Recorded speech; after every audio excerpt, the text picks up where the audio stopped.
This channel's content is strictly for educational and informational purpose and does not endorse or promote any form of violence, harm, illegal activities, self-injuries and communal disharmony. শশীদি, গতকাল আমরা দেখেছি মানুষ রাস্তায় নেমেছিলেন বিভিন্ন জায়গায়, শুধুমাত্র কলকাতা নয়, রাজ্য এবং দেশের বিভিন্ন প্রান্তেও কিন্তু আমরা দেখেছি, বিদেশেও আমরা সেই ছবি সামনে এসেছে। সেই জায়গায় দাঁড়িয়ে আন্দোলনের মধ্যে আমরা দেখলাম গতকাল ঋতুপর্ণা সেনগুপ্ত এবং অভিনেত্রী মিমি চক্রবর্তী তারা যখন যায় তখন একটা বিশৃঙ্খল পরিস্থিতি তৈরি হয়। একাংশের বিরুদ্ধে অভিযোগ, গো ব্যাক স্লোগান, ধাক্কাধাক্কি, নানান পরিস্থিতি তৈরি হয়। কোথাও কি মনে হয় না এই আন্দোলনকে হাইজ্যাক করার চেষ্টা করা হচ্ছে? কোথাও কি রাজনৈতিক উদ্দেশ্য রয়েছে বলে আপনার মনে হয়? না, আপনি যাদের কথা বললেন ঋতুপর্ণা দি কিংবা মিমির সঙ্গে যে ঘটনাটা হয়েছে, সত্যি চিহ্নিত করতে হবে এরা কারা, যারা মনে করছেন যে এই অধিকার আছে তাদের, তারা ঠিক করবেন যে কে প্রতিবাদ করবেন আর কে প্রতিবাদ করবেন না। এটাই অত্যন্ত দুর্ভাগ্যজনক। সকলে এটা মানেন এবং আমাদেরকে একবার গোড়াতে যেতে হবে যে এই আন্দোলনের নেতৃত্ব দিয়েছেন কিন্তু সেই প্রতিবাদী ডাক্তার, এবং যেই প্রতিবাদী ডাক্তাররা সমস্ত রকম রাজনৈতিক দল কিংবা তাদের পরিচয় কিংবা তাদের অভিযান কিংবা তাদের বন্ধ এই সমস্ত থেকে তারা নিজেরা দূর রেখেছেন নিজেকে, বলেছেন তার সঙ্গে তারা যুক্ত নন। সুতরাং প্রত্যেকবার তারা শান্তিপূর্ণ আন্দোলনের কথা বলেছেন এবং এইখানে সকল মানুষ, আপনি আমরা প্রত্যেকেই যোগদান করতে পারেন, এটাতে কোনো বাধা নেই। এটা তো আন্তরিকতা থাকবে, এখানে কোনো রাজনৈতিক বিষয় আসবে না। সুতরাং রুদ্রনীল দা যেটা বলছিলেন যে রাজনৈতিক অভিমুখ, ঠিক আমি এখনো ক্লিয়ার হতে পারলাম না যে এখানে তো রাজনৈতিক পার্টি উনি কিংবা আমরা প্রত্যেকে একটা রাজনৈতিক পরিচয় আছে, তো আমরা যেন ওইটাকে এর মধ্যে ইনফিউজ না করি। এইটা একটা সামাজিক ব্যাধি যেটা এখানে ঘটেছে, এবং প্রতিবাদী ডাক্তারের পাশে থাকা এবং সমুদ্র যারা নেমেছেন তাদের সঙ্গে ওই সলিডারিটি আমাদেরও রয়েছে। তার সাথে সাথে একবারই মা বাবার সঙ্গে যাদের সন্তান তারা হারা হয়েছেন, এইটা এতটাই ক্লিয়ার হতে হবে।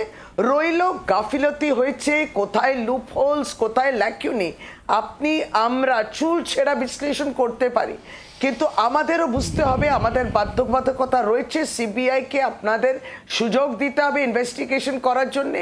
সেখানে নিশ্চয়ই জাস্টিস আমরা যখন চাইছি, আমরা চাই এই তাড়াতাড়ি ইনভেস্টিগেশনটা হোক। এবং আজকে সুপ্রিম কোর্ট হিয়ারিং হয়নি, আবার নিশ্চয়ই আমরা জানবো যে কবে হবে। সুতরাং সুপ্রিম কোর্ট সিউমোটো কগনিসেন্স নিয়েছে, এটাও আমাদের মনে রাখতে হবে, সিউমোটো কগনিসেন্স নিয়েছে।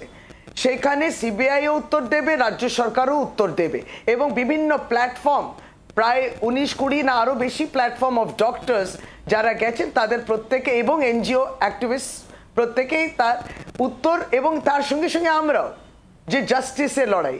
এখানে রাজনৈতিক এজেন্ডা এটাকে ঘুরিয়ে দেওয়ার, আমি ফায়দা তোলার, তারা কেউ ফায়দা তুলবে, এইটা ক্রাই ফর জাস্টিস নয়। প্লিজ শশীদি আমাদের সঙ্গে থাকুন। শতরূপ আমাদের সঙ্গে রয়েছে। শতরূপ কি বলবে? কোথাও কি একটা এজেন্ডাকে নিজেদের কাছে টেনে নেওয়া, কোথাও কি একটা হাইজ্যাক করে নেওয়ার চেষ্টা? দেখুন, এটা কেউ স্বীকার করুক কি না করুক, এটা ইতিহাসে নথিভুক্ত হয়ে গেছে।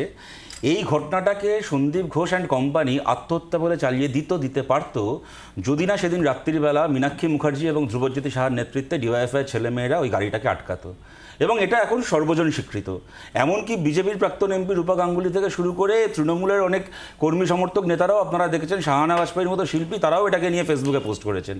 এবার আমি কথাটা এই কারণে বলছি, কোনো কপিরাইট ক্লেম করার জন্য নয়, রাদার আমাদের কোনো কপিরাইট নেই এটা বলার জন্য। মীনাক্ষী মুখার্জিরা সেদিন গাড়িটা আটকে ছিল বলে যখন পরবর্তীকালে ধরুন রিমঝিম সেনারা রাত দখলের ডাক দিয়েছিলেন, কি মোহনবাগান ইস্ট বেঙ্গলের সাপোর্টাররা, মোহামেডান সাপোর্টাররা যুবভারতীর বাইরে লড়াই করার কথা বলেছিল, কি যখন বিজেপি বন্ধ ডেকেছিল, আমরা কোনোদিন বলতে যাইনি যে যেহেতু ডেড বডির গাড়িটা আমরা আটকেছিলাম অতএব গোটা লড়াইটা আমাদের সম্পত্তি, এর মধ্যে আর কেউ করবে না। আমরা গর্বিত যারা যারা লড়াই করেছেন। কবির সুমনের একটা গানের লাইন আছে আপনারা জানেন, যে যেখানে লড়ে যায় আমাদেরই লড়াই।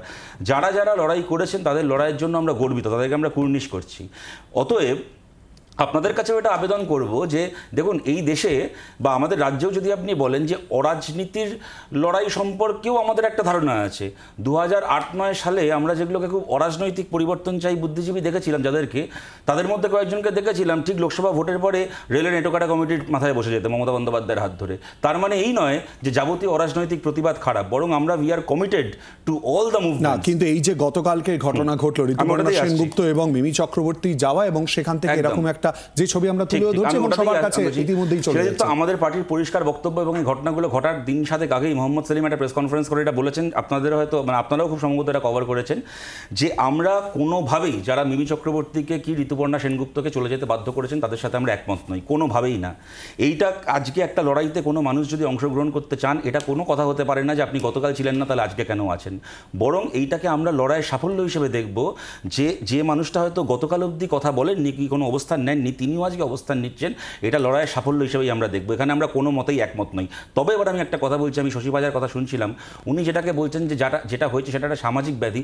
আসলে ধর্ষণ একটা সামাজিক ব্যাধি 100 বার, কিন্তু মুশকিল কি সব কিছুকে সামাজিক ব্যাধি হিসেবে চালিয়ে দিলে পুরো ব্যাপারটা রামকৃষ্ণ, বিবেকানন্দ, রবীন্দ্রনাথ ঠাকুরের দায় হয়ে যায়, তখন আর সরকারের কোনো দায় থাকে না। কিন্তু এই যে মৃত্যুর পরে, খুনের পরে বাড়িতে ফোন করে বলা যে আপনার মেয়ে সুইসাইড করেছে, হঠাৎ করে পরের দিন স্বাস্থ্য ভবনের নির্দেশে ক্রাইম সিনটাকে ভাঙচুর করার চেষ্টা করা, 14 তারিখ রাত্রিবেলা গুন্ডা ঢুকে ল্যাব ভাঙা থেকে শুরু করে যা কিছু ঘটেছে, এইগুলো কিন্তু কোনোটাই সামাজিক ব্যাধি নয়, এগুলো রাজনৈতিক অপরাধ যেগুলো আমাদের রাজ্যে সংগঠিত হয়েছে। এবং আমার শেষ কথা এই প্রসঙ্গে বলছি, আমি যেদিন এসএফআই করতাম সেই দিন থেকে শিখে এসেছি, আমাদেরকে শেখানো হয়েছে পতাকা পোড়ানোটা একটা অমার্ক্সীয় কাজ। কোনো দল, সে আমার যতই বিরোধী হোক না কেন, কোনো সংগঠনের পতাকা পোড়ানোকে আমরা কখনো সমর্থন করি না। যদি তৃণমূলের পতাকা পোড়ানো হয়ে থাকে সেটাকে আমরা সমর্থন করি না। বাংলার আওয়াজ, বাঙালির আবেগ, জি 24 ঘন্টা।